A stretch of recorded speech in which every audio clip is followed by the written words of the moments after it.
Thank you for coming back to the plenary session for this afternoon.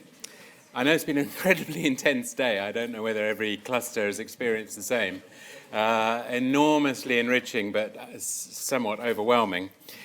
But now we've got more things to stimulate your fading brains with, and a great panel to do it. The theme of the panel is the question, what happened to the Risk Society?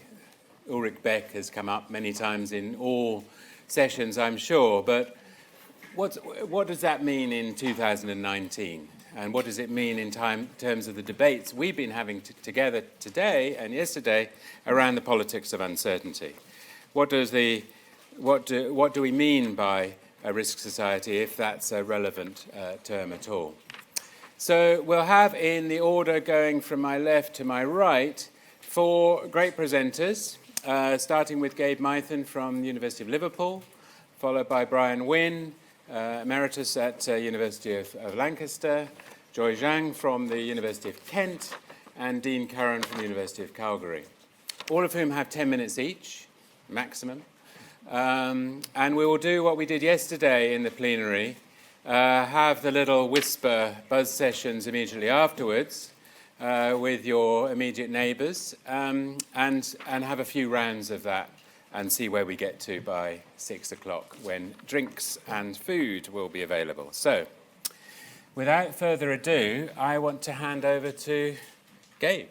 Thanks, Ian. I'd like to point out you've already reneged on the time. No, you've got an extra 2 minutes to give us explanations. Okay, yeah. So in my 12 minutes, and I want to do a lot of the spade work really, I want to talk about some of the foundations of the Risk Society thesis. I want to just raise some of the some of the key principles of the Risk Society thesis. Think about some of the criticisms which have been levelled at Ulrich Beck's popular and controversial theory. And I want then to say that, in my view, the death of the Risk Society thesis, if not the Risk Society, has been greatly exaggerated. So whilst there are big flaws, as much as a big block of Emmental in Beck's theory, I think we can do some recovery work on some of the concepts. And I'm going to try and index some of those concepts specifically to problems of uncertainty. And I then want to end with a provocation about our ways of working, really, and our lenses and our positioning in terms of issues of risk and uncertainty. So, without further ado then, obviously 35 years ago or so, Ulrich Beck was sat high on the hills in Bavaria, staring down at the Starnberger See, writing this book, which was to become a magnus opus, a bestseller in academic terms. So, published originally in Germany in 1986 under the title of Risiko Gesellschaft, excuse me for my pronunciation, any German speakers in the audience, and indeed other speakers. Then published subsequently in Britain in 1992 under the title of Risk Society Towards a New... You're not here? No. Right. You have to have it closer. Published, in the UK under the title of Risk Society Towards a New Modernity. I think that towards a new modernity is very important, and I'll say why later on in relation to Beck's broader project. So what Beck was arguing then was that the epochal change from an industrial society into a risk society was characterised by a range of different features. So fundamental here was the idea that capitalism became its own gravedigger, but not in the way that Marx described it. So capitalism produced in the goods, but also produced social bads. So that's to say the side effects of capitalist modernisation produced these unmanageable risks and hazards. And obviously, if you think about the arrival, the timing of that book, think about Chernobyl, think about Bhopal, think about what followed thrift upon, the BSE crisis, for example, then I think the book arrived in a world which was very much ready for it. Beck's arguing, essentially, that the quality of risk has changed. So the nature of risk is global, so things like terrorism, systemic financial crisis, climate change, are universal risks in Beck's terms. So that's to say there aren't any bystanders anymore.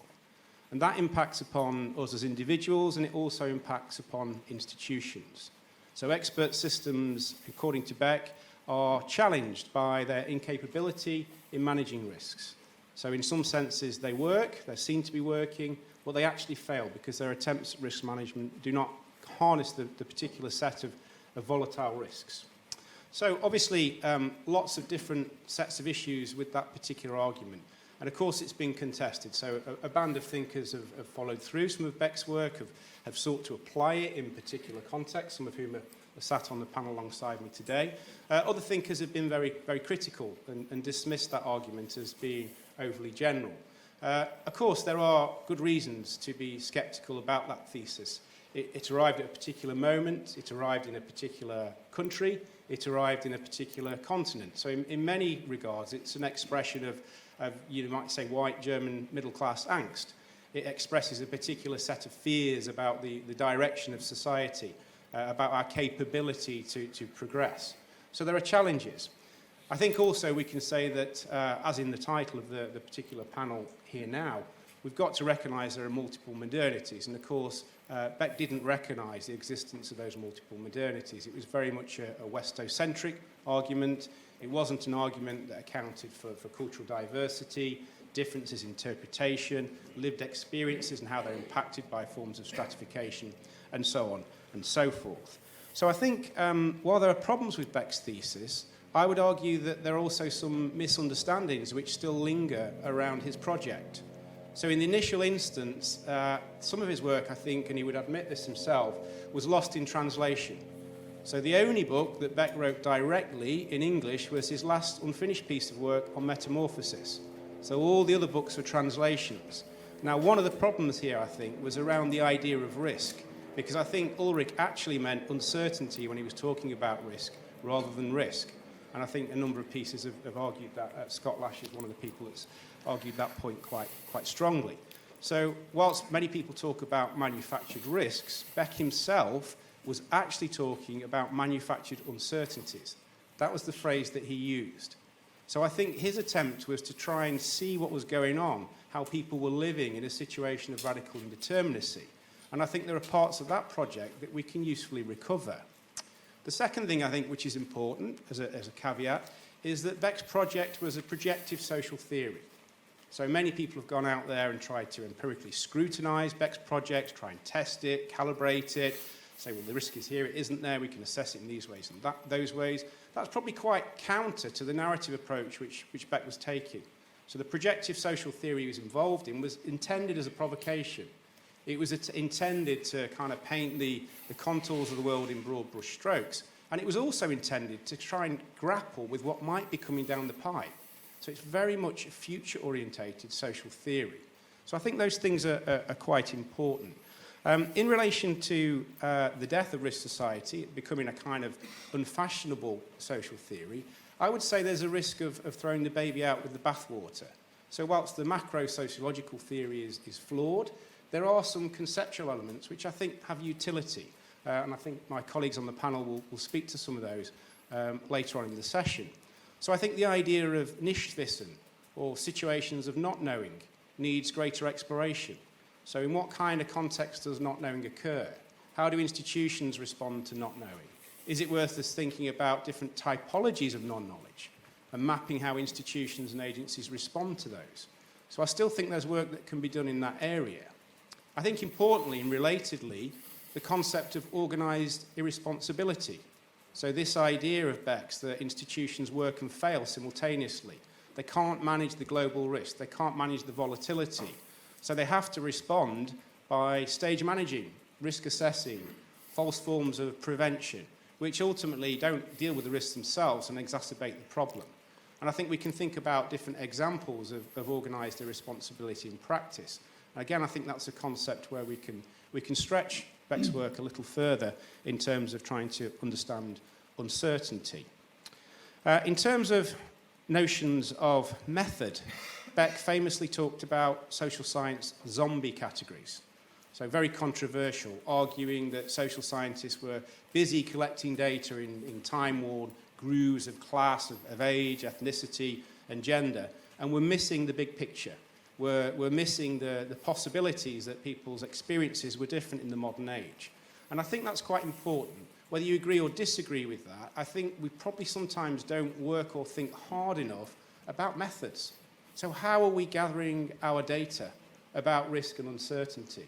What methods are we using? How well do those methods engage in particular with younger generations? So I think we have to admit that the forms of communication have changed quite dramatically.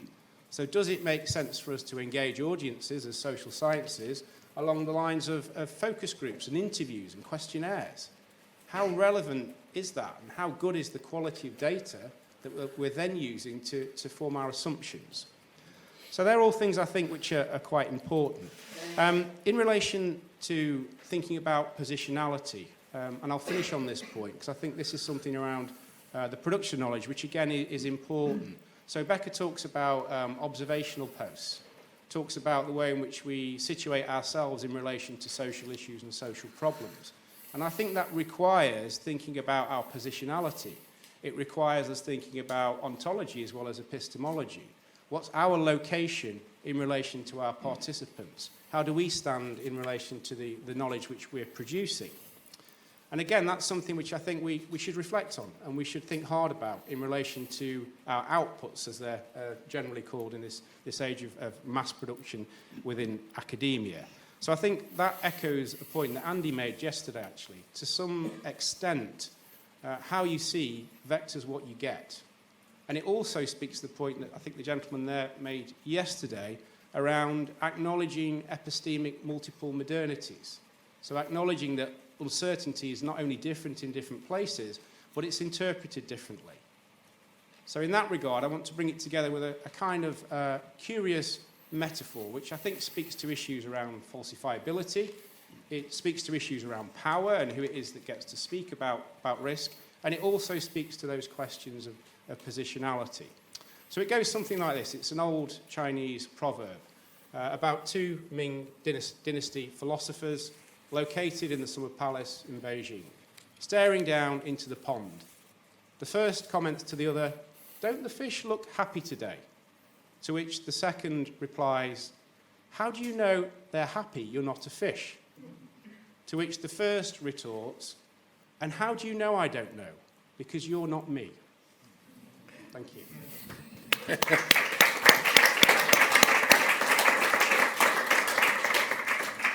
Thank you. Over to Brian.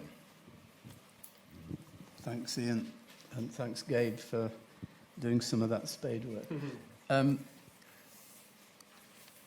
I'm reminded when I think about Ulrich, who became a friend as well as a colleague in his latter years.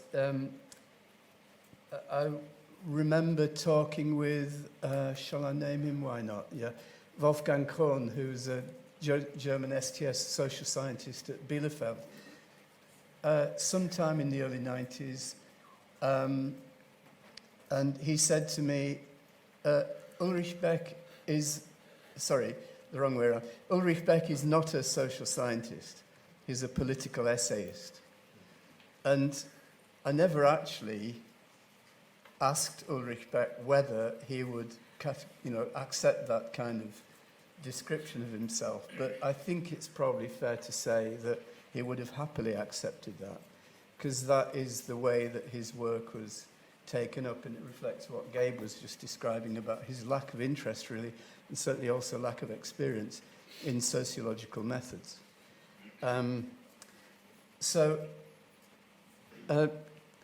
Gabe's described the elements of the risk society thesis, the new qualities of risk, which the risk society has brought, late modernity, if you like, has brought to society, which weren't there in previous times.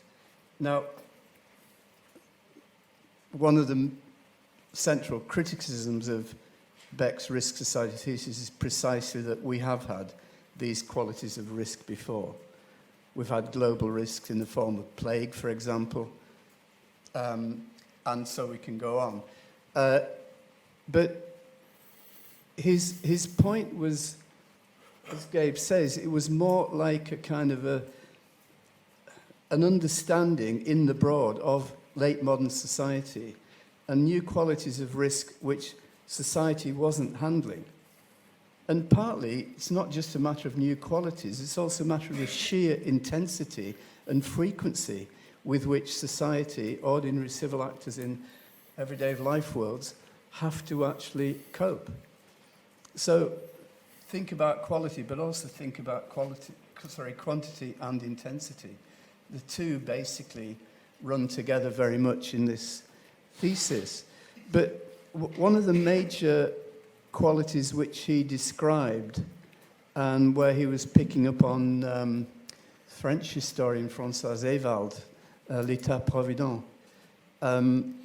basically, which was about the fact that modern risks, many of them, the defining ones of late modern society, of the risk society, as he wanted to call it, that they're actually not measurable. That we actually don't, we can't get a grip of them, not just in strict quantitative terms, but in other respects too. Their scale, their scope is unknown.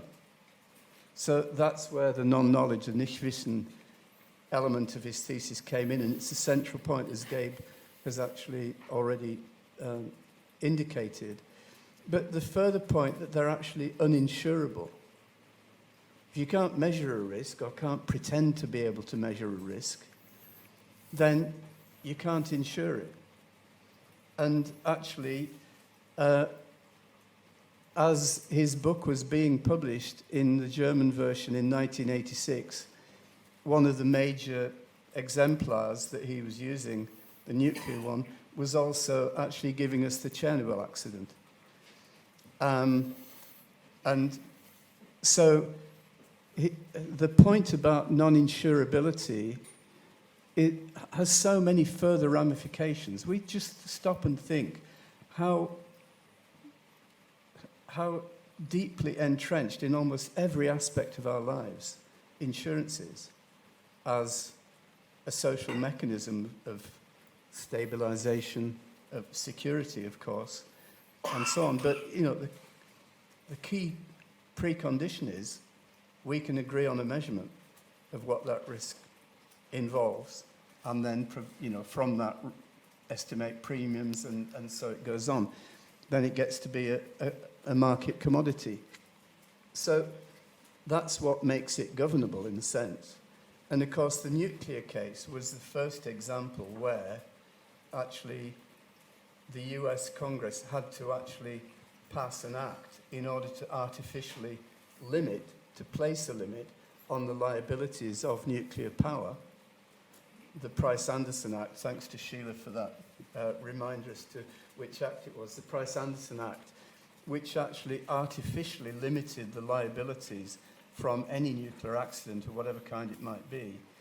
That was, the limit was, I can't remember now, Sheila might be able to tell me the figures as well, but it was something like 900 million or, sorry. It was 1.5 of that. Right, okay. 560,000 Yeah. The point is that, you know, artificial limits were placed upon the non-knowledge on which the commitment to nuclear power was based in Beck's terms. We don't know what the risks are. And so we can't insure them, or we can't insure against them. And that's also true of more recent technologies than nuclear. But so the point about non-knowledge here is a key part of that non-measurable, non-insurable element, which undermines, you know, a key component of our kind of everyday lives and our life worlds of insurance as a social institution. And his thesis also included an element which it took me a while to get to grips with. And it was really only when the English language translation became available in 1992 that I was able to do that. And I had to read it carefully because I was involved with Scott Lash in writing the introduction to the Sage English language version in 1992. But I grappled with it for a bit and then eventually got to make the connections, which are essentially that he was also saying in the face of these modern qualities of risk produced by modernity, by modern science and technology, that actually institutions in late modernity are actually busy undermining themselves from the inside, effectively. And what he meant by this, and I'd be delighted if my fellow panelists or anyone of you can help me, either correct this or elaborate on it further or whatever. But my understanding, and this is based upon quite a few lunches with Ulrich Beck when he visited LSE, as he did every spring, to be visiting Professor at LSE. Okay. So his point was that actually, faced with this non-knowledge, with this uncontrollability, they stretch beyond our pretensions of control, then institutions are effectively denying that condition of lack of control, of ignorance, as I've termed it, and of indeterminacy in the systems that are actually producing those risks and also producing the knowledge which is supposed to be and claims to be and is institutionalized in the forms of governance of those new technologies. So his point about non-knowledge and the new qualities of his risk was directly connected with his point about institutions actually eroding themselves from the inside. And a part of that was also, but I have to say that I kind of elaborated some of this, was the point that actually the institutional self-denial of this condition of scientific ignorance, which still happens routinely in risk assessment and regulation and governance of these technologies, that was actually a key element of social, slow, of course, no timescale given, but that was basically a key element of the risk society, which was not a condition of stability or a condition indeed of legitimacy. So that self-destruction, it seems to me that thesis is still very much pertinent to where we are now.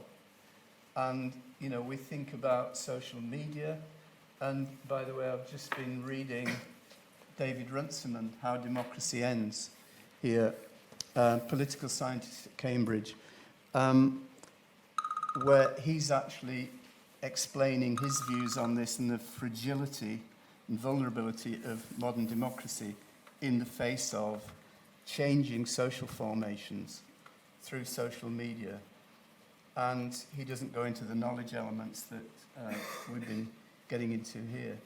But the two broad issues, it seems to me, that we're confronting now that are actually making Beck even more salient these days.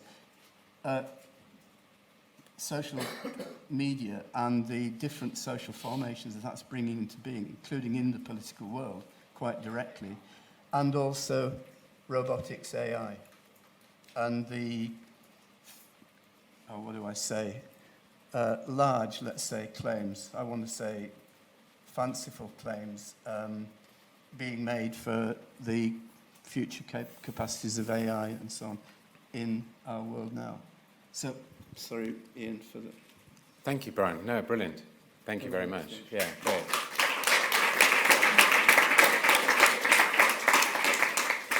And on to Joy. Yeah.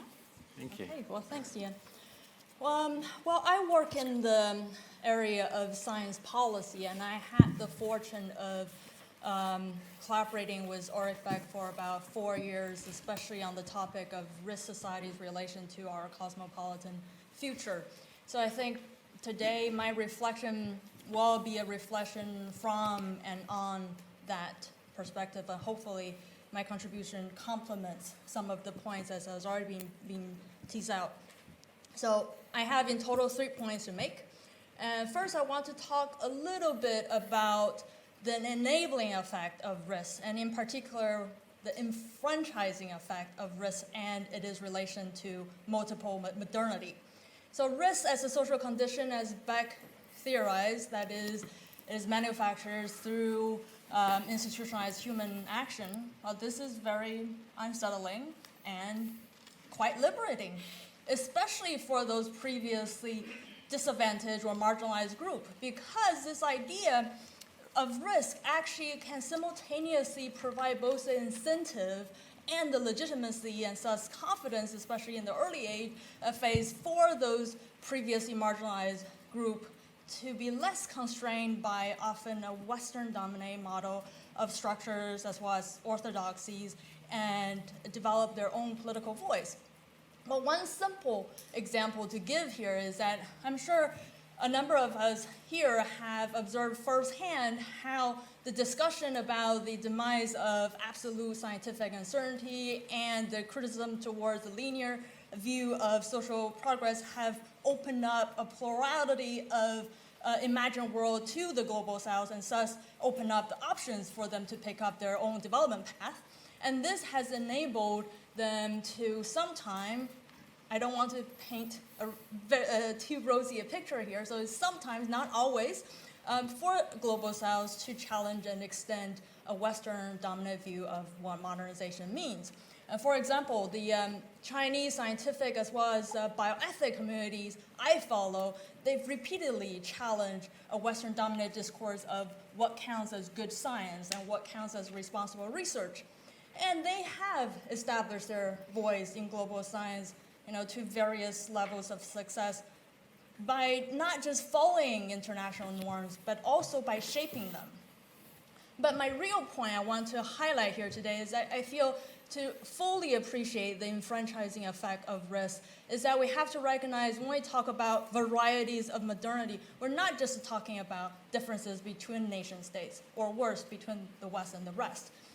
When we talk about the variety of modernity, we can actually see them within a nation state. For example, I've documented in several papers that the personal encounter of food safety issue in China currently presents existential risk. And sometimes it's this risk that prompts the everyday Zhang or everyday Joe into becoming a highly reflexive political actors. And what I call the good food movement in China, which is currently ongoing, has effectively evolved into a mass citizenship education program that is actually instruct both the consumer and the producer of what's within their civil rights and how to protect and exercise them. And what is really interesting about this movement is that it actually has a particular aim of challenging the monopoly the Chinese government have over defining and implementing what a modern agriculture should look like. And I just want to emphasize, for those of you who do not know much about Chinese politics, this is a big deal because we're talking about effectively one-party state where political dissent is really not part of the social tradition. So what I found interesting is that, back 30 years ago has said, risk is a self-inflicted side effect of modernity. I feel, at least in some of the less developed areas, the reverse is also true. That is, becoming modern is a side effect of combating everyday risk. But of course, all of this risk enfranchising effect is hugely aided by things such as a mass cost reduction of technology, easy access to information, and the descaling of science, as we've observed with the DIY bio movement, as well as the global extension or expansion of hackerspace. And all of this, I think, have brought a qualitative difference to the world at risk we experience today, compared to what it was like when Ulrich wrote. Point. That is, speaking to the theme of this panel, I think the political challenge of uncertainty today is not so much the incertitude per se, but the multitude of possibility it provokes. For example, last year we've seen the CRISPR baby scandal. That is, a Chinese scientist has illegally proceeded with the reproductive human germline editing, which resulted in the birth of 2 twin girls. Okay, in the aftermath of that, what I found more disturbing is not so much that a Russian biologist told the journal Nature that he wants to make more of these gene-edited babies, and he would definitely pursue this once he gets the approval. what I found more disturbing is when I read in the news that 2 US DIY designers have started a company focusing on producing designer babies as well as human germline editing, and it's all funded by Bitcoin.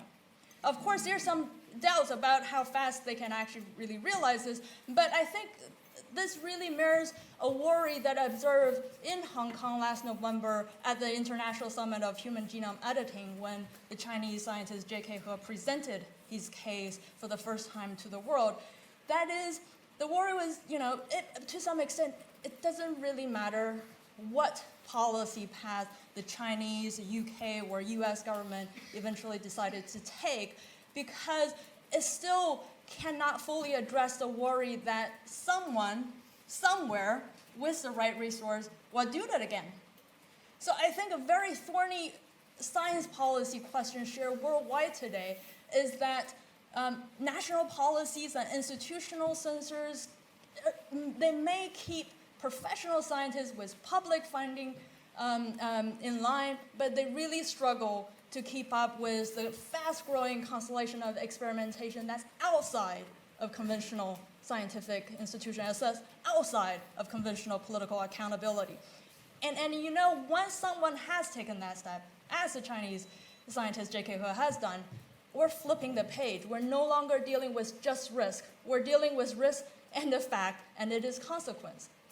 So I think to some extent, I'm trying to be provocative here, to some extent I think the great challenge and irony of governing uncertainty today is that we're in a race with the production of knowledge. And thus comes my third and final point, that is a reflection on then how useful the risk society thesis remain to be in contemporary world. Well, I think on the one hand, the world we live in today is still full of risk and danger. The future is still uncertain, and perhaps more so than what it was back in the 1980s. And I think for the past 4 decades, the risk society thesis has been a very powerful tool to unpack some of the logic of our social changes, and has been instrumental in inspiring different social actors into shaping that change. But on the other hand, we also have seen that risks alone, including risks at the global scale, such as climate change, they don't automatically glue different communities into collective action, as Ulrich once speculated. So I think one of the downside of using the risk society thesis in understanding our fragmented modern world is that there's almost an irresistible tendency to be overly fixated on our yearning for certainty. And it underestimates the drive for and drive of human agency. Because I think as modern beings, what we want is not so much certainty itself or even the elimination of risk. What we want, to borrow the term from Italian activist Franco Berardi, what we want is futurability. That is the capacity to realize our potential on our own term. So I'm going to stop there. Fantastic. Thank you very much.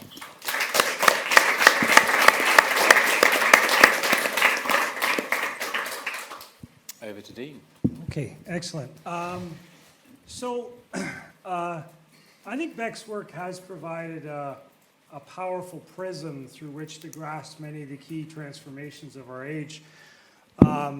As has already been brought out, in many ways, risk society is it's a theory of uncertainty as much as it is of determinate risk. And in particular, I found it useful for a kind of theory of unintended consequences, and then traces back to much of the history of social theory.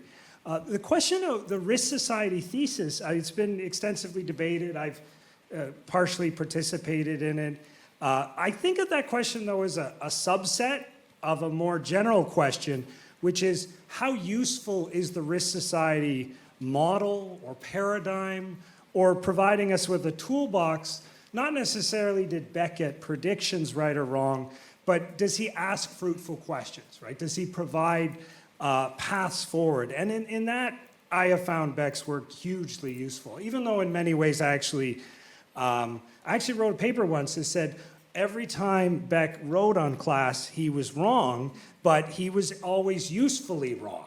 And in fact, he spurred literatures in how excellently wrong he was on that, even though he's right on many others. It's kind of like Hobbes.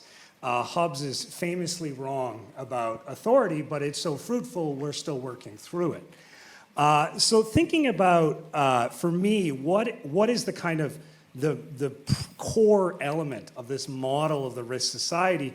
I think it focuses on the production, definition, and distribution of risks, and how this becomes a core problem in contemporary societies. And the focus for him in particular is on low probability, high damage risks that are ex ante unpredictable. And so even though Beck didn't use the word in risk society, it's very much a kind of precursor of a theorizing of systemic risk. And I think that has helped to undergird much of the kind of applications and extensions of his work. And this type of systemic risk is hard to rationalize and hard to subsume under existing modes of risk management. And I think because of the reflexive element, this is not like a temporary problem. It's not like, well, new risks evolved, we'll modify our risk management, and then it's fine, because the risks are always evolving as well. And I think his fundamental vision, at least one of them, there's several, right?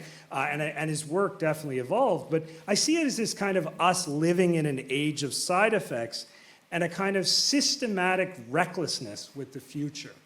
And I think some of the key themes that he brought out that continue to make me puzzle, firstly, the pernicious humanization of nature.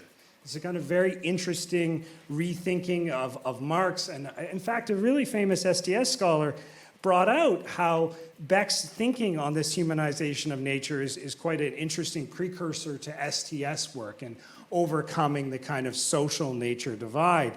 And I think Beck's also retains some of the agental elements that sometimes get lost in the STS work.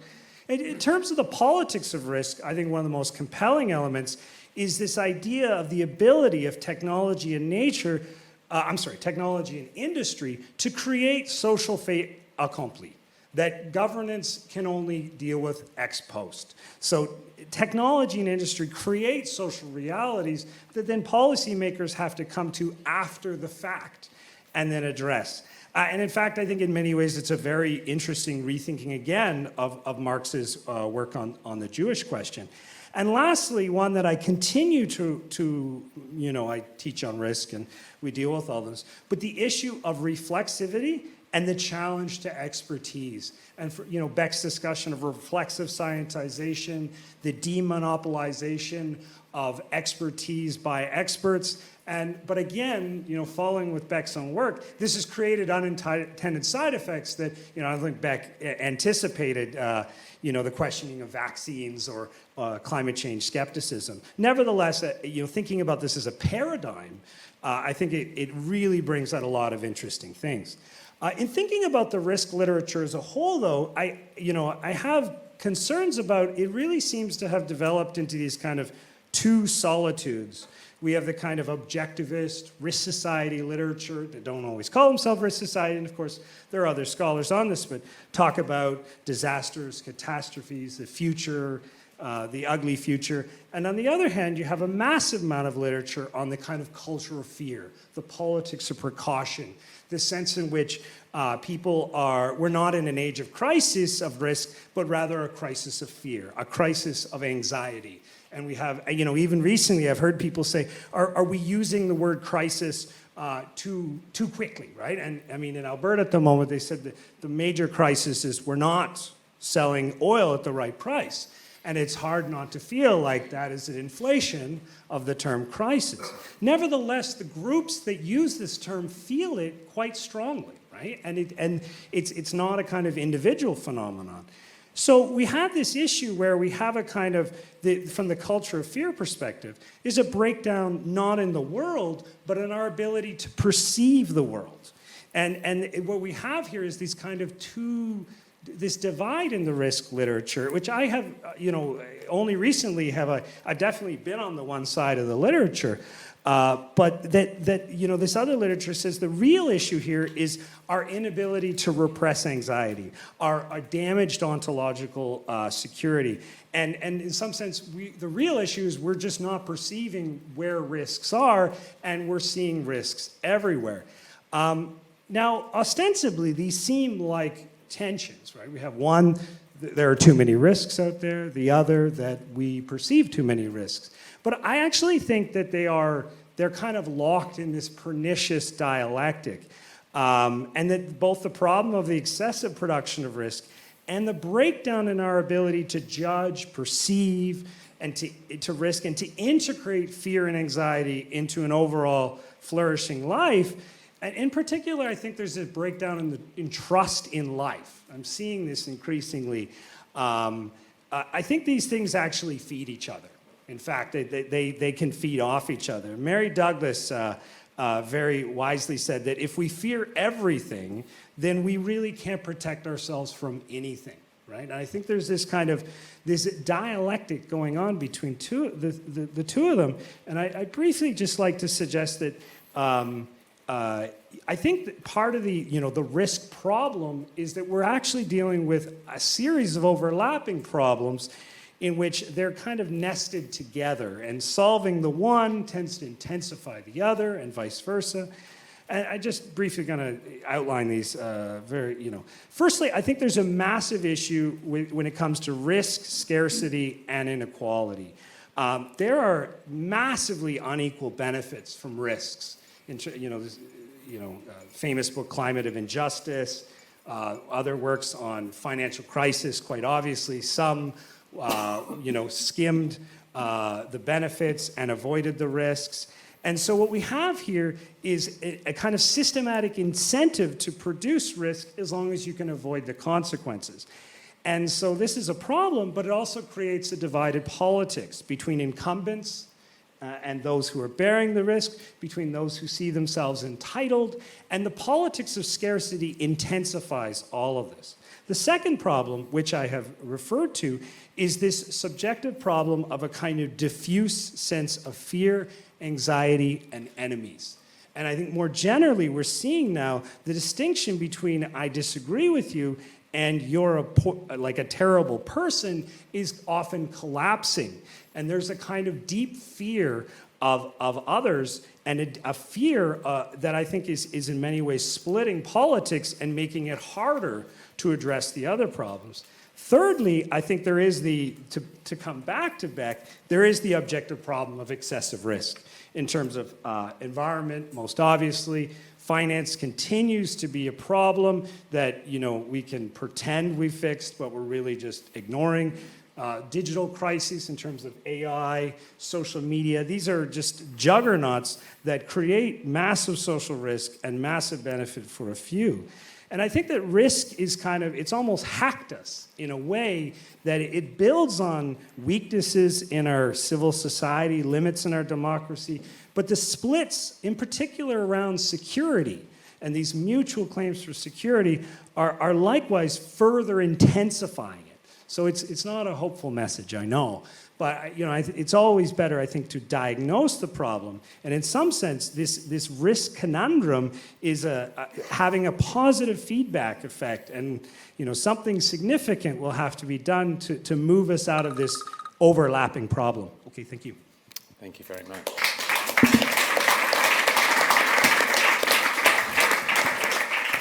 And thank you very much to all four of you. I'm not going to try and synthesize or comment at this point, but now we're going to go into the little whisper groups. Yeah, any reflections back from the floor? Let's take a whole variety. Again, like yesterday, this isn't a Q&A, this is just what has stimulated you and some reflections on that. So, Detlef first then. Yeah, thank you very much for presentations. We had a very entertaining discussion here, asking ourselves why are we still talking about Ulrich Beck, although he's dead? And it's perhaps because his theory is so simple.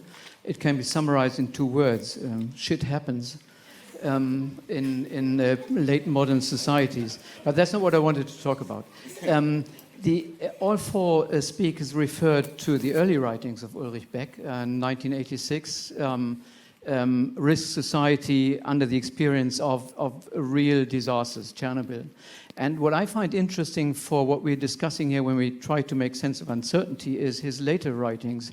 20 years later, he published a book under the title World Risk Society. And there are 2 points that I find important for our discussion about uncertainty in that book. One is that he gives 3 examples of world risks, as he calls them: terrorism, the financial crisis, and climate change, that are looming on the horizon, but are not yet there. And the point he makes is that world risk comes from the anticipation of disaster. And the point is that it's not disaster as such that has an effect on society, as Chernobyl, but it is the anticipation of disaster that changes societies, regardless of whether the disaster happens or not. I think he was completely wrong, because the financial crisis happened a year after he published the book. Climate change is much more real than he thought at the time, and terrorism is also something that is having effects on the closing down of our societies. And the second point I take from that book is that the world risk he talks about is different from the risks in the Risk Society, Chernobyl. These old-fashioned risks of late modernity were risks that had a place. So Chernobyl, you could put it on a map. These world risks are ubiquitous. They happen. They have effects all over the world. The financial crisis does not have a town where it happens, but it affects everybody. And my question would be, what does that tell us about our understanding of uncertainty in late modernity? Thanks, Detlef. Behind Leon. Yeah, just 2 quick points that relate to things that Dean said. So maybe you can say more about this inequality issue where Beck was usefully wrong, because I felt this was really a very serious problem with Beck, that he had this thesis, these kind of risks, they don't know any social classes and no boundaries, and whether in his late work, which I'm not that familiar with, he was responding to that and revising his position. So. And the second thing is, and that relates also to Brian Wynne's work, the question of expertise. The ways in which the early sociology of risk, Beck and so forth, and the British authors, were maybe too dismissive of expertise and also institutions that allow for robust expertise. Whether, I mean, there is this nice piece by Bruno Latour, whether this kind of critique hasn't run out of steam that precisely relates to the climate change skepticism. What you would think in terms of Beck and the other works, you would offer in terms of thinking about expertise as contributing to understanding these kind of risks that Beck was trying to theorize. Yeah. Right, and immediately next to you, just to ease the... Here, just... Yeah, and then we'll come to... Yeah, thanks. Lee. I think in our discussion, we were bringing it back to discussions of our own research and ongoing interests, and one thing which came up in that was an idea which I think has probably dovetailed certainly some of Beck's latter work in sort of cognate disciplines, international relations and so on, around adaptive governance. And certainly the issues that a few of you raised on the panel about new technologies which are probably moving at a faster pace than traditional forms of governance associated with old modernity, if you like, I think posed a number of interesting questions for Beck's work, and especially for Beck as the political essayist, if you want to call him that, because he was, of course, writing a lot on the European project and European politics in general. So I wondered if maybe linking it perhaps to those examples around industry, technology and crippling insecurities and huge widening inequality gaps as well, around sort of the democracy or not of knowledge and industry. To the point that Brian made, I think, about the idea in Beck's work that institutions are kind of eroding themselves from the inside out, or they're creating their own, their own undoing from the inside out. Is that something which we might, might be something that the panel absolutely don't want to talk about, but in light of Brexit, do we want to touch on that in relation to Beck's stuff? I mean, he was talking about the European Union quite a lot. Thanks. Lee next, then Andy, Richard, Mark, and then we'll ask the panel, unless there's anyone I'm missing right at the back there. Lee, just right in front of you. Yeah. Hi. Well, what I was struck with in the conversation in our group was the extent to which we're all interested in the endurance of these quite ordinary, persistent, and frequent crises that are not what Beck precisely means by global crises. And I do actually take issue with him calling climate change a global crisis because, as Leon is saying, it's materialized, crystallized in quite specific locales and vulnerabilities radically differently. But, and that then crystallizes as events, specific events, rather than climate change over some unspecified time horizon. But what I was interested in amongst us is how the risk society doesn't give us much to work with to explain the persistence of these really horrific crises that are ongoing of famine and devastating earthquakes and people being buried alive in the rubble of a tailings collapse and so on. And wondering, is there something there that we're missing? Right, okay. Let's just do it so that it's easier to move to Mike. Why don't you go to Mark next, and then, yeah. I've been trying to translate some of this for myself, because I've realised as I've engaged in some of these conversations that often when other people say risk, I would use the word hazard, because in my world, risk has an upside and opportunity side as well as a downside. And I think when we're talking about Beck's Risk Society work, really we're talking about the hazard end. But I find it rather odd, the claim that in at least the Western version of late modernity that Beck was studying, the claim that the hazards are multiplying. If we look at the simplest measure of the most fundamental hazards that we all face, mortality hazards, life expectancies have been increasing steadily. Now, but it does seem to me that if we think very much about risk and uncertainty as the production of opportunity as well as the production of hazard, and often hazard being born in pursuit of opportunity, that often what we've got going on in a capitalist system is key actors working very hard to bear hazards in pursuit of opportunities at the same time as trying to, as far as possible, shift those hazards to other groups. And I think that's where I find some common ground with this discussion. Thank you. Let's go back to Richard there, and then we'll go forward to Andy. Yes, well, with apologies to everyone British in the room, I think Brexit is the elephant in the room in this discussion. I'm now listening to the discussion of Ulrich Beck, the recklessness with the future, organised irresponsibility, ignoring self-inflicted side effects. This is a lovely description of the uncertainty caused by a massive policy experiment the UK is currently about to undergo.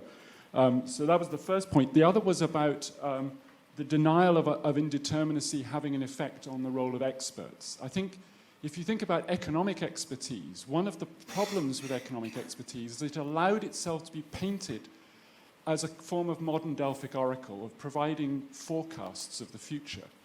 And this caused great damage to hollowing out, to use the terminology used earlier, of the role of experts when their forecasts were seen to be wrong. And you saw this in the Brexit debate. The fact that the economists were actually largely right about the impact of Brexit on sterling and all the rest of it, the fact, because in the debates they were allowed themselves to be presented in the Treasury as every family will be £4,343 worse off if we vote for Brexit. Voters said you can't possibly know that. So the denial of indeterminacy actually caused, ironically, a hollowing out of the value of expertise in the eyes of voters, at just the point where we really need experts to help us guide us through this incredible experiment. Right. Nice point. Let's Andy next. Oh, and I'm getting some more. Oh, I'm sorry. Thanks very much. Great discussion. What happens if we flip the gestalt here and engage with this risk society theme, not in terms of what the world is saying back in Beck's story, risk, but in terms of what the world is having asserted at it, which is control. So it's come up a lot of times, the relationship with modernity in really interesting ways here. So, a key strand in modernities of many kinds, I wouldn't say all, but scientization, colonization, capitalization, commodification, bureaucratization, all these canonical themes, industrialization, individualization, are all inflections of control of different kinds. Imaginations of control, securitization, blah, blah. So, risk is a biting back in Beck's story, I think, at these, he didn't put it that way, I don't think, directly, but at these failures and fallacies and fictions of control, the world's biting back. But then what I wanted to especially ask then is that if then Beck highlighting in response, not knowing, rather than presumably knowing, or organised irresponsibility, then you think, well, rather than responsibility, or zombie categories rather than real categories or live categories, it appears that Beck is kind of prescribing the very thing that's the problem, which is, let's imagine more control. I know he doesn't put it that way, but I know this is a perverse reading, but there's a sense in which I'm worried about Beck then, because if we take him to be, his remedy seems to be intensification of the very things that he is saying eloquently are causing the problem. There's Jack at the back there. Yeah, okay. One more in this round, and then we'll let the panel have a go, and hopefully we can have one quick round to conclude. Thank you. So this follows from what Andy was just saying, in terms of, if you were to pick up Beck and try and learn quick lessons from the Risk Society for a particular policy debate, would those be useful lessons or would those be the wrong lessons? And I'm a bit concerned that if you look at something, so somebody on the panel mentioned AI, right? If you were to read a simple reading of the Risk Society might suggest that AI is a classic build-up of systemic risk, and it is globalized, and the danger, therefore, is that when failure happens, there will be some sort of catastrophic failure and perhaps some sort of existential risk to humanity, which is exactly how powerful actors in AI who claim to be taking responsibility talk about the dangers of AI. And it's willful ignorance of the more pointed question that somebody asked on the panel, which is, how is AI anything other than a force multiplier for inequality, right? That probably, I think, is going to be the big question around AI. Would the Risk Society get us to that question? Well, I'm not sure it would, in which case maybe it's the wrong prescription. Great, good provocations. Not that the panel is here to defend Ulrich Beck in any sense, but to see what we can draw out of it. I mean, a number of very nice themes there. Inequalities, place-based questions, questions about what's the role of expertise, questions about whether this is actually about increasing control or whether it's about emancipation. So I'm going to get the panel to have a quick response. You can choose any little theme you like. Don't try and answer everything, but maybe let's start with Dean, and we'll go that way this time. Okay, so Leon, a good question. The way I see it is Beck delineated a model of a systematic relation. He said in the period of capitalism that we're in, the social production of goods is systematically associated with the social production of risks. He's the first scholar I know of to say that not to talk about environment or finance or digital, to talk about it as a general model.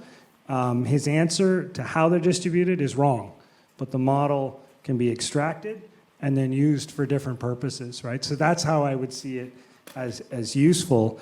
The second question about famines, earthquakes, buried alive, excellent question. I certainly, I don't know, I don't see Beck as the solution to all problems. I mean, that to be clear here, it's not like I have a big Beck hat on and they want all you guys to join the Beck Club. You know, that sounds, yeah.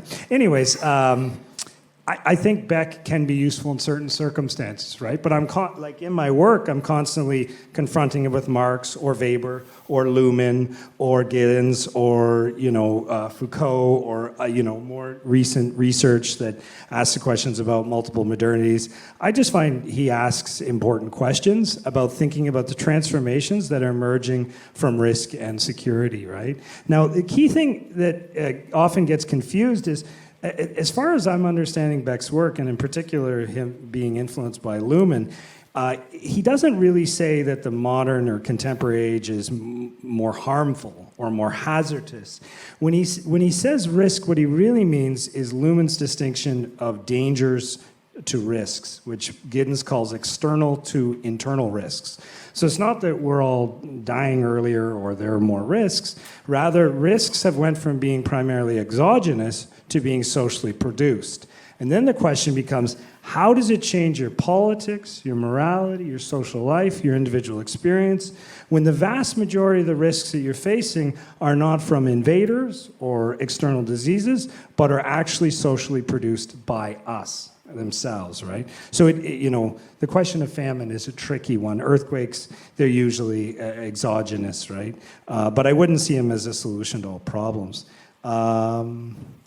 I thought the question about the inequality multiplier was excellent, and I think that Beck needs to be taken as a toolbox that can be reused and reworked. But like this example, the concept of risk class, which I use, I think it captures a lot of these categories of potential systemic transformations that traditional class categories, which are useful, don't always capture, right? So good question though.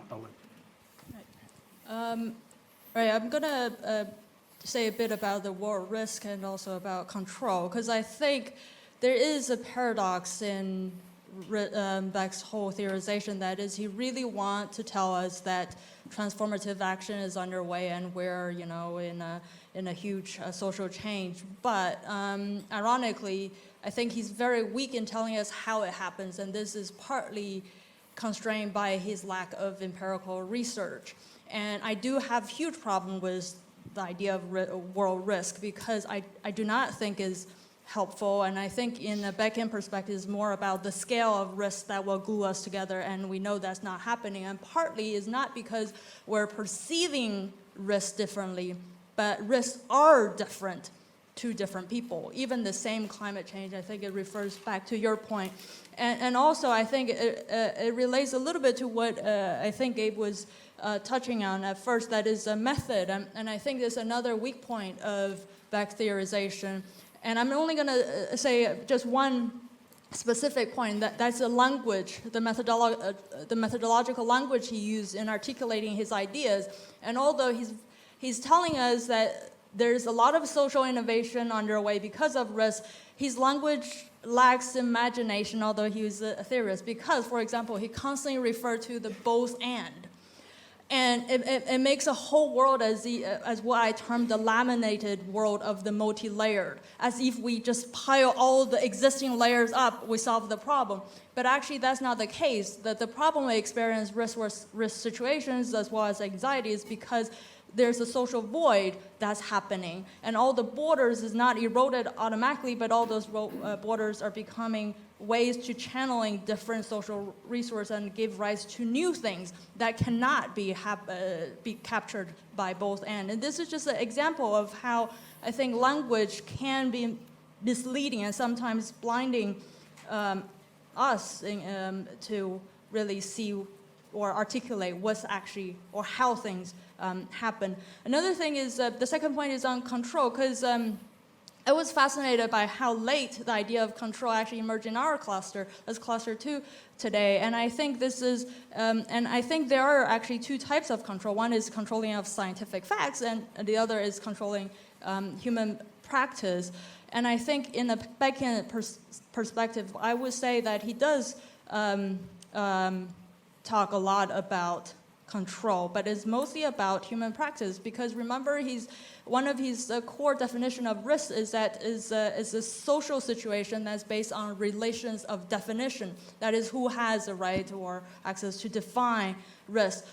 But again, this shows the limits of Beck's original risk theory to today's world. That is, when he wrote the book back in the 80s, even though it was middle class Germany, it was still pretty much very institutional. And I think when he talks about relations of definition and how to solve it, it was more about opening up of how existing institutions can incorporate more relations of definition, whereas currently with the descaling of science and access to all different resources, is not so much about opening up anymore. It's also about accommodating stomach and competing with a plethora of relation of definitions. And this is something that unfortunately he didn't have the chance to tell us his view before he passed away. Brian, any thoughts? I've got to apologise because I didn't understand. I'm trying to look at my notes here. Probably about half of the questions that came to me, I just didn't keep my brain alive long enough to take it in. So I feel like, I don't want to go back and interrogate those ones that I don't think I understood. Probably the ones I think I understood, I probably didn't either. But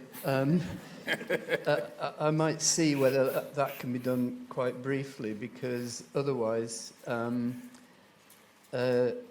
struggling. I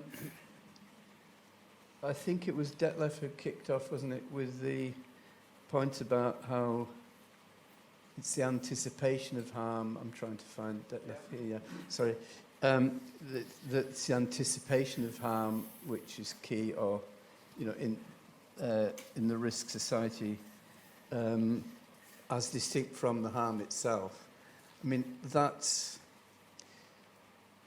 a huge, long kind of, do we call it a debate? I don't think that's a very accurate term, actually. But within the sociology of risk and risk perception and so on, bits of STS, there's a long, very kind of round in circles, slow literature on precisely that kind of question, which went under the terms of like expert versus public risk perception. And, the experts thought they had the objective risks in their grasp, and the public just had perceived risk. And I don't think it's productive at all to go back over that literature. So I'm not going to do that. But I guess when we come to Beck, I think Beck was, as I think both Dean and Joyce said in different ways, that I don't think there's anywhere that Beck is actually claiming that the risks in risk society, as distinct from previous eras of capitalism, or of industrial society, whatever, the only point at which he implies that they're actually greater and therefore maybe more threatening, more scary, whatever, is when he talks about their immeasurability. And that's precisely the point at which they escape control, because they're no longer measurable. So, that was my point, bringing in Ewald's point too about insurance. So, but there isn't any kind of magnitude implied in that even. That's a matter of, interfering in complicated worlds of complexity, more and more. And it's difficult, I think, to contradict that kind of overview account of where we've been going with innovation in modern society. So I just wouldn't say any more than that. I think that's just responding to two people at once. I think there was someone, I'm looking, because it's always good to eyeball whoever it was that you were speaking with.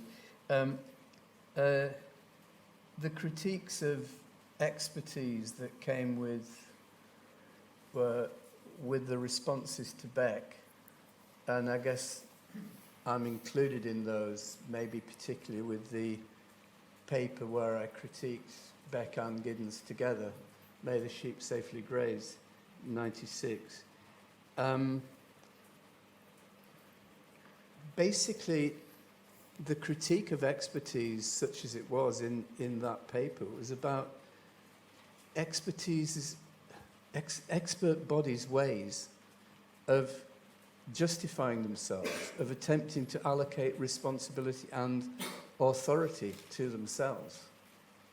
And one of those processes wasn't a critique of expert knowledge at all. It was the critique of their neglect of other relevant bodies of knowledge.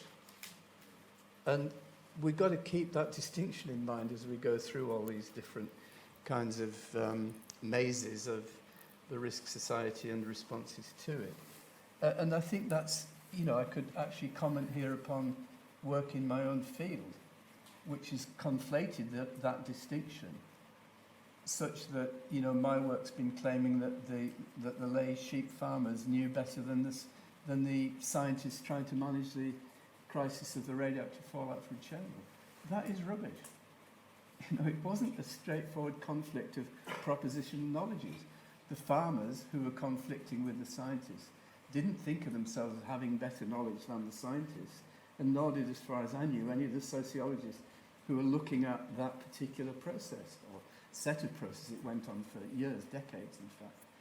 So that's the distinction that we've got to avoid conflating. It's a really important one.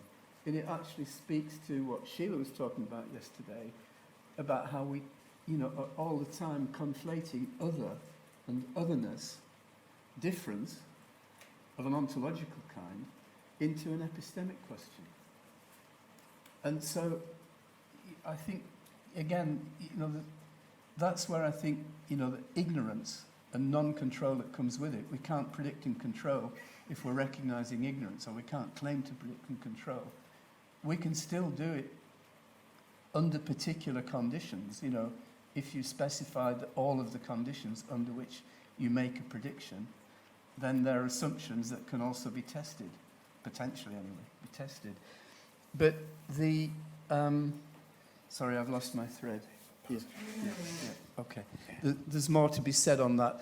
It's about the epistemic other is ignorance, right? And that's where I think there's a correspondence of some kind of resonance going on in contemporary society, which is about the resonances between the lack of readiness to recognize the epistemic other and non-control, and the lack of readiness to recognize and respect and give room to the other in the sense of the human other. Yeah, thank you. Thanks, Brian. I'll just have a go at picking up some of the scraps. I'm going to comment on the first two questions and try and stick those together, and then a couple of the later points made about differences in some senses between uncertainty, risk, and harm. So I think in relation to the first comment made by Detlef, I would agree. I mean, I think tracing back the history of that distinction, I think Beck was unhappy, in actual fact, with the translation of World Risk Society at the end of the 1990s.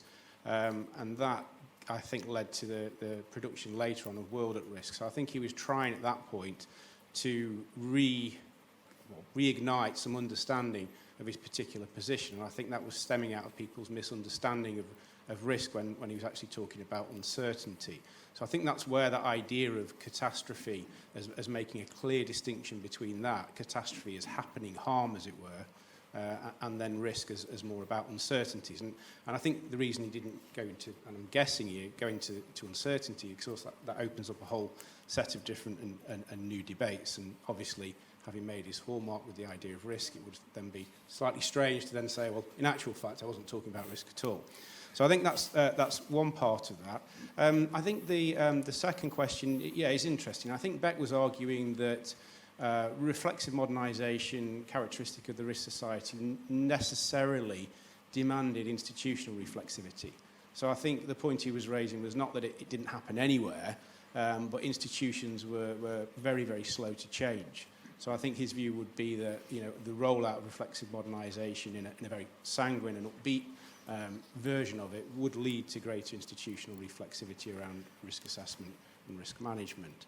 The other thing I'd like to return to is that idea that Brian mentioned of Beck being an essayist. It's really quite important. He was really a peculiar type of academic. So he was very much chucking mud on the walls. Then he was accepting the criticisms very generously that came in, and then trying to work around them, recreate, change the nature of his project. And I think sometimes, even in panels like this, we end up with a rather static notion of risk society or the risk society thesis. So I think that's quite important. It was always meaning emotion with Beck. And without opening another kind of can of worms up, his later work on metamorphosis was actually quite different. It was obviously an unfinished book because he passed away before it was finished. And I actually spent a week with him in Germany, which I much enjoyed while he was writing that book, and debated some of the questions around metamorphosis. But he ended up arguing, and this is the build on from the risk society thesis, not necessarily that bads were the problem, but bads were actually productive of goods. So the point there is that bads, in some senses, really big crises around migration, for example, things around the consequences of warfare, in Beck's view, had a productive quality politically.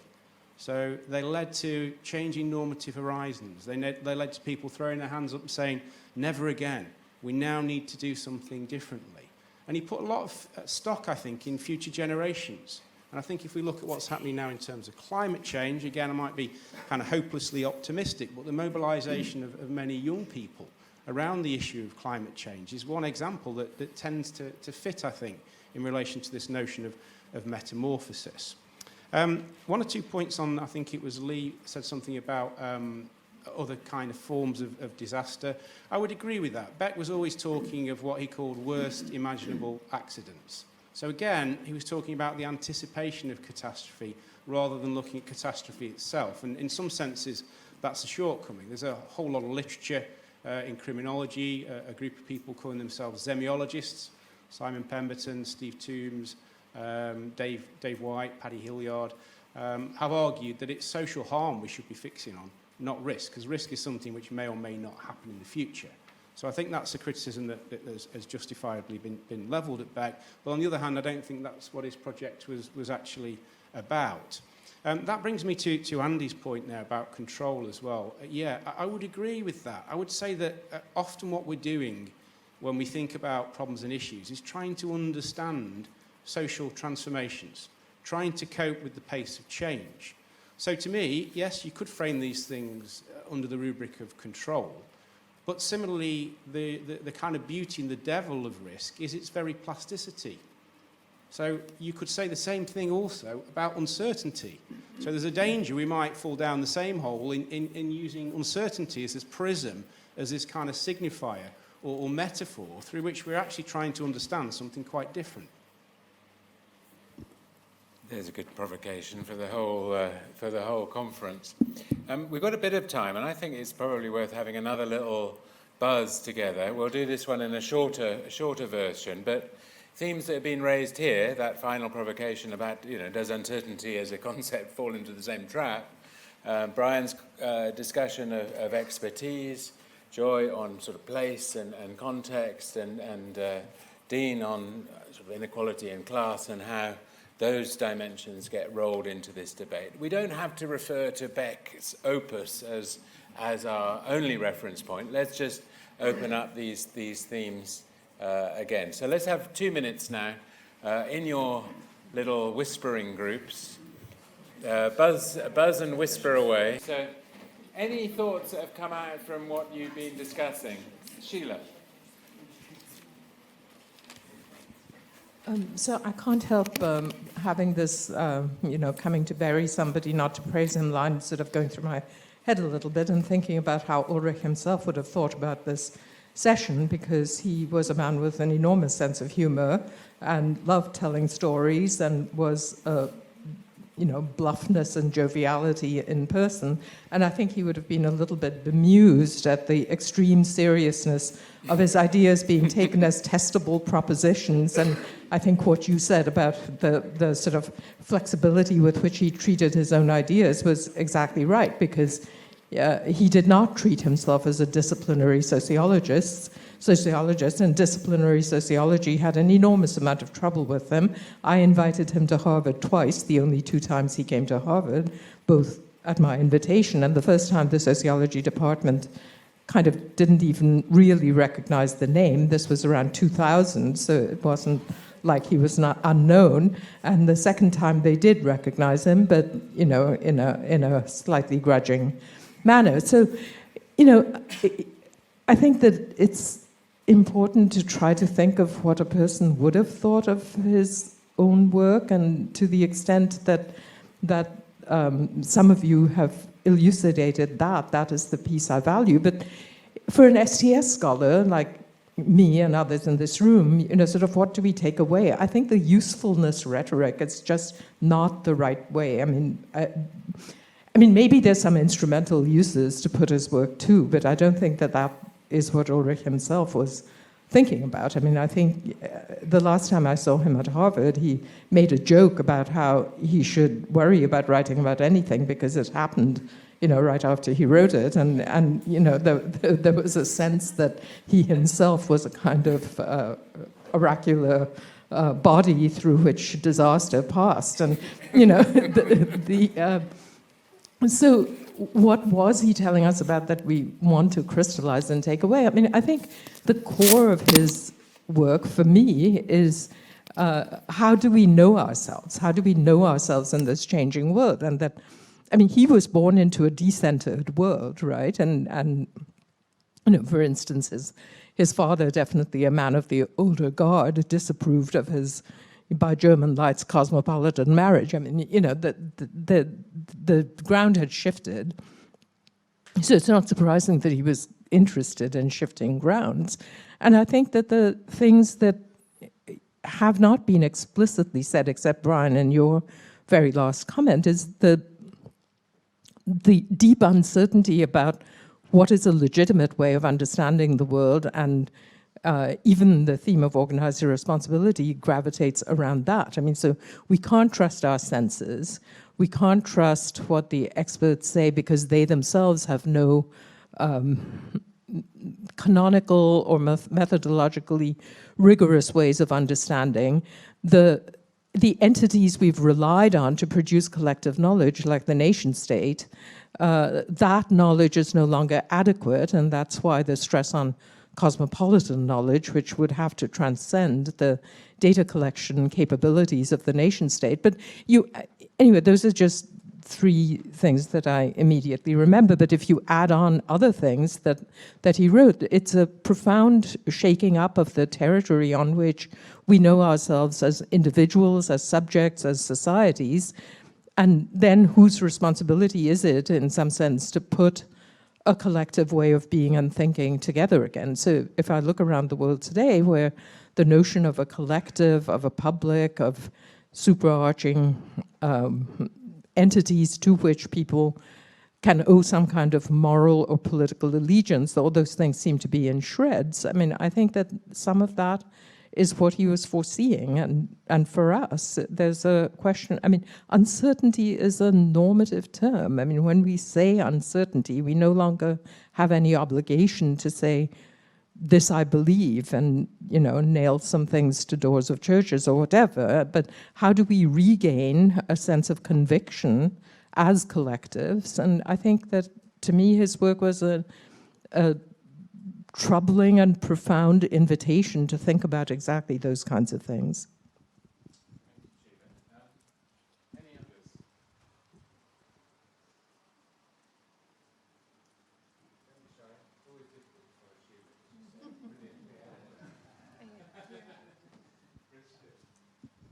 We just had a small idea, very hard to follow, Sheila, but which is that if you're right, Dean, that uncertainty in this world, in the world that Beck is talking about, is self-inflicted. If it's endogenous to dynamic capitalist systems that are innovative, if it's endogenous to modern democratic states constantly changing and experimenting with new policies, then does it change the attitude of people to that uncertainty? Because uncertainties in traditional societies were exogenous, they were random, they were perceived as things that no people were to blame. Whereas suddenly, the uncertainty is something where a blame can be attached. So we just wondered if that was a big change. So just a quick response to Sheila's very, very eloquent point. Yeah, I would partly agree with that. I mean, I think that Beck sometimes cast himself and was certainly cast as a Jeremiah. But I think that's a partial interpretation of his work, really. I mean, I would argue that you can read things or parts of both Risk Society, World at Risk, and indeed Metamorphosis as actually being overly optimistic. And I'm thinking in particular about the idea of anthropological shock and how these shocks, these crises, then provide opportunities where people mobilize subpolitically, they challenge the system, and you get progressive change. Now, to me, in those passages, and they're in Risk Society, as I say, they're in World at Risk, they're in World Risk Society, they're certainly writ large in Metamorphosis. In those aspects of his argument, I would say there's an awful lot missing. You know, there's a lack of understanding, or maybe not understanding, but expression of political economy. There's very little about power relationships. And when we think about real political change, well, let's say if you wanted to change the dynamics of the United States, for example, it's not just about direct action, it's not just about individuals subpolitically mobilizing, because there's a whole network of very vested and very, very connected interests that are not just political, they're economic, they're cultural, and so on and so forth. So I would agree that that's been one interpretation of his work, and that's partly because he was very accurate at predicting what might be coming next, and kind of like sociological clairvoyant. But I think there are other parts of his analysis that where he was hoping. They're very optimistic, and that comes through in his last work very strongly on Metamorphosis, but again are not necessarily sociologically, economically grounded. Yeah, thank you. I want to return to the previous set of responses, if I may, and with an apology, what I said about not understanding. You have to hold the mic. Sorry, yeah, it's yeah, I'll swallow it, It's really, Jack's been working on driverless cars, so AI, robotics, etc. And I just did not understand your question, Jack, as it came to me. But thinking about driverless cars, I mean, is there a debate even about how do we regulate these things in the public interest? Because when we look at where a lot of the drive for, sorry about the pun, a lot of the drive for this innovation is coming from, it's Silicon Valley, with the Google car, with Elon Musk and the, whatever they're called, electric cars, etc., etc. And it seems to me that they don't really have much of a care for regulation. And the question for me is whether our governments, our democratic governments, fingers crossed, whether our democratic governments have actually got anywhere close to the courage which they will need to stand up to those neoliberal agents who are in the frame in terms of the innovations that we're actually dealing with in this version, 21st century version of the Risk Society. So first thing I want to say is a very general kind of plea is not only please let us not forget the political economic questions that are in here, but make them central. They are central. So there's a huge elephant in the room where, so far in the meeting, we've barely got to grips with those dimensions of what we're now calling and discussing as the risk society. I'm also going to return to the elephant which has been revealed partly, which is the Brexit thing, but I'm going to depart from it quite quickly and jump off its back, if I may. But was it Richard who made the comment earlier about how well the government treasury experts discredited themselves in public by actually making claims about the costs that Brexit was going to impose on every household, down to the to the nearest pound, at least, maybe even pennies. Probably somewhere in the internal documents there are pennies as well. But so we can see and laugh about how that's a process of discreditation by exaggerating the control that you have over those kinds of predictions. That's part of the syndrome. The syndrome of inability to actually, not just inability to recognize non-control and ignorance, but the inability to see and deal with the distinctions between different epistemic cultures that could actually be authoritative in the public world. Why is it, for example? That's just one example. Let me give another example, which might be a little bit more controversial here, which is climate change.